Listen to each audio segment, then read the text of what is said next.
समाज हर वर्ग की बुराई को समाज के हर वर्ग की बुराई समाज के हर वर्ग की आवाज को सुना जाएगा, उनकी समस्या का समाधान किया जाएगा। बहन मायावती जी व ओम प्रकाश चौटाला जी ने जो रास्ता हमें दिखाया है वह हमें इस लड़ाई में जितने भी कैंडिडेट बैठे हुए हैं हमें सारी सीटें जीतकर बहन मायावती जी की झोली में डालनी है। सरकारों की गलत नीतियों एवं गलत कार्य प्रणाली आदि को अभी ने और ज्यादा आजमाने की जरूरत है और इस मामले में खास तौर से मैं दलितों, आदिवासियों व अन्य पिछड़े वर्गों के लोगों को ये बताना चाहूंगी कि इन वर्गों को परम पूज्य बाबा साहब डॉक्टर भीमराव अम्बेडकर के कड़े संघर्ष एवं अथक प्रयासों से भारतीय संविधान में मिले कानूनी अधिकारों में से विशेषकर सरकारी नौकरियों में जो इन्हें आरक्षण की सुविधा मिली है, तो उससे यहाँ पहले कांग्रेस की और अब बीजेपी की तथा अन्य और पार्टियों की भी रही सरकारों की या चल रही सरकारों की जातिवादी सोच व मानसिकता के चलते इन्हें ये आरक्षण का पूरा लाभ नहीं दे पा रहे। जब मैं वकालत की पढ़ाई कर रही थी, LLB फर्स्ट ईयर की स्टूडेंट थी, दिल्ली यूनिवर्सिटी से पढ़ रही थी। 1977 में जनता पार्टी की सरकार बनी और इन्होंने वोट क्या करके लिया था कि हम स्वर्गीय श्री बाबू जगजीवन राम जी को देश का प्रधानमंत्री बनाएंगे, जिसको कांग्रेस ने नहीं बनाया। कांग्रेस ने भी नहीं बनाया जिनको, और जनता पार्टी ने भी नहीं बनाया 77 में। तो दलित वर्ग के लोग, अनुसूचित जाति जनजाति वर्ग के लोग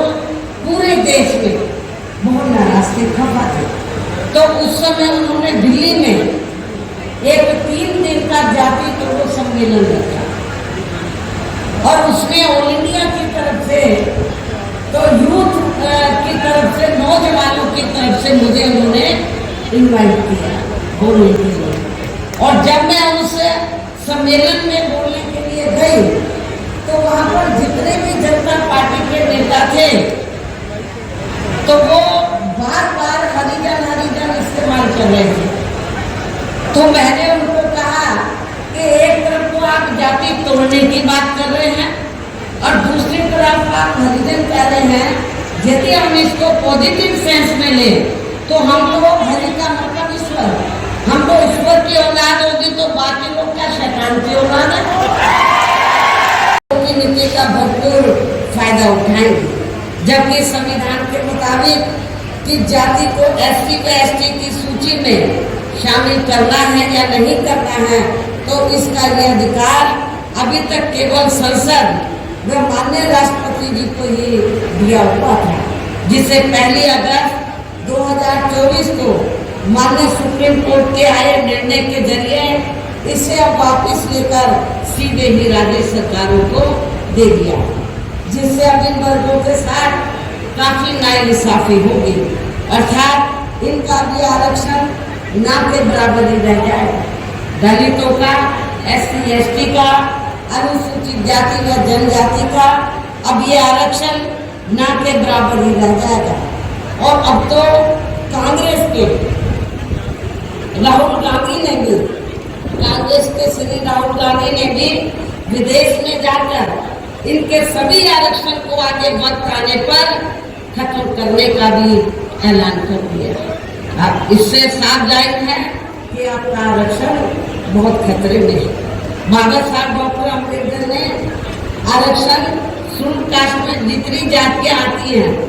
सबको दिया था।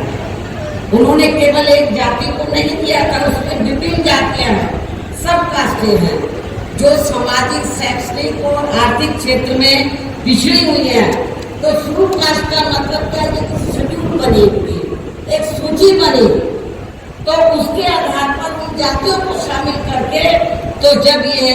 इन लोगों को ये रिजर्वेशन दिया SC/ST में, उसमें एक ही जाति नहीं आती है,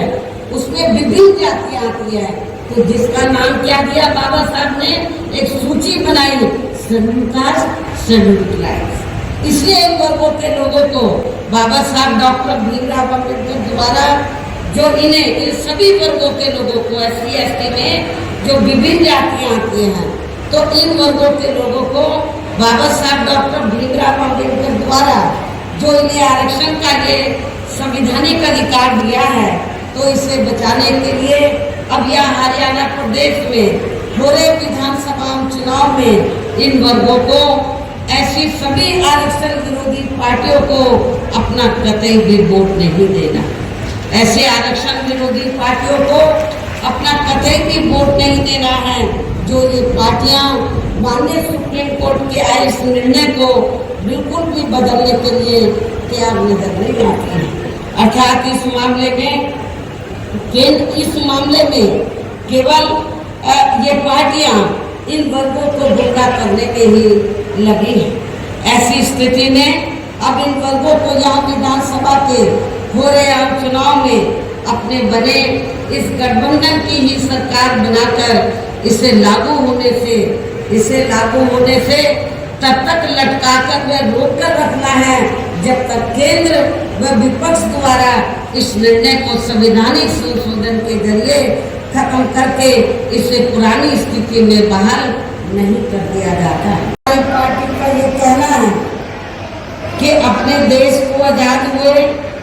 व भारतीय संविधान को भी लागू हुए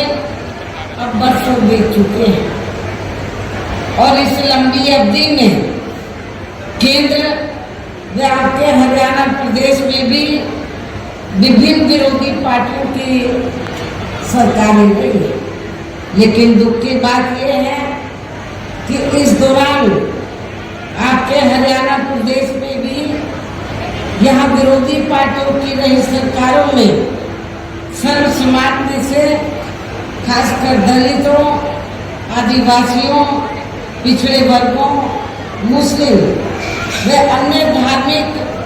अल्पसंख्यकों के साथ साथ गरीबों,